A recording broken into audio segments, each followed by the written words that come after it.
Hi children, today we are going to begin our social studies class. Our social studies book is Social World, book 4. I hope you all have the books with you. If not, please try to arrange it.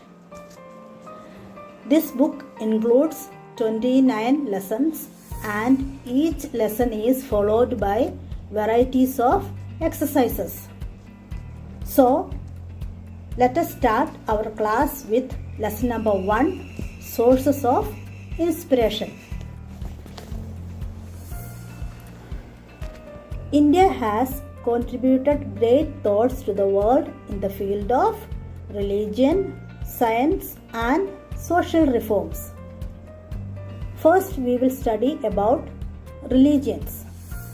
Hinduism, Jainism, Buddhism and Sikhism have their origin in India.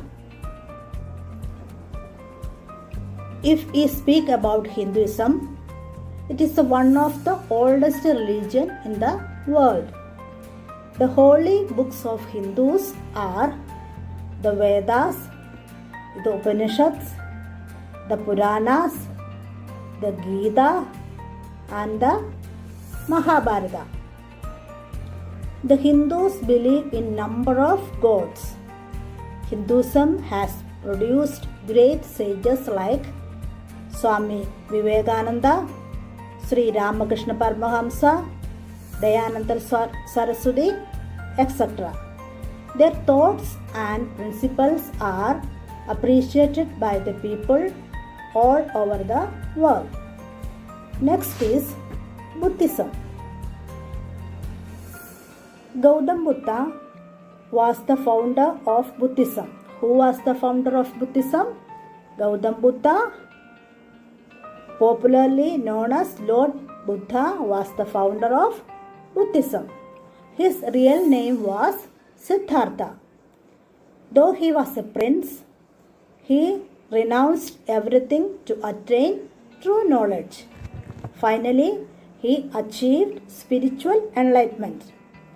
He advised the people to follow 8-fold paths.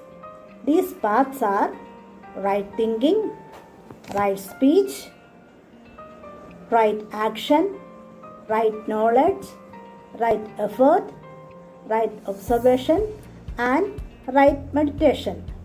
What are the 8-fold paths preached by Gautam Buddha?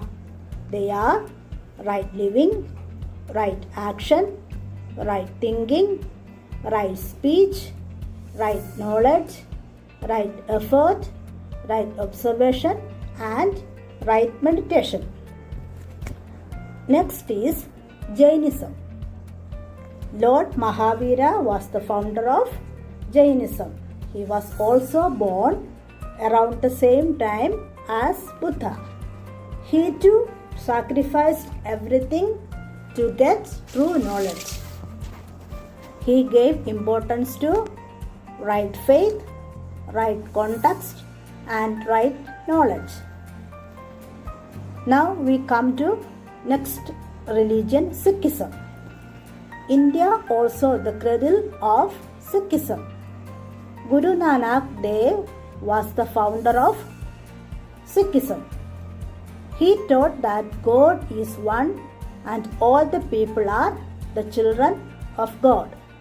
The holy book of Sikh is Guru Granth Sahib. Next is Christianity. Jesus Christ was the founder of Christianity. Who was the founder of Christianity? Jesus Christ was the founder of Christianity. Jesus was born at Bethlehem. He was born at Bethlehem. The holy book of Christians is the Bible. Bible is the holy book of Christians. Jesus taught all men are brothers as they are the children of same God. Christianity was spread in India in 15th century AD by Saint Thomas, one of the disciples of Jesus. Saint Thomas was the disciples of Jesus. Next is Islam. Prophet Muhammad was the founder of Islam. He was born in Mecca about 1400 years ago. He advised the people not to believe in idols but to believe only in one God. His message includes peace and brotherhood. Quran is the holy book of Muslims. The holy book of Muslims is Quran. Next is Zoroastrianism. Zoroaster, who was born in Iran, founded the religion. The followers are called Parsis. The followers of Zoroaster was called Parsis. Saint Avesta is their holy book. Which is the holy book of Zoroastrianism? It is Saint Avesta. Saint Avesta is the holy book.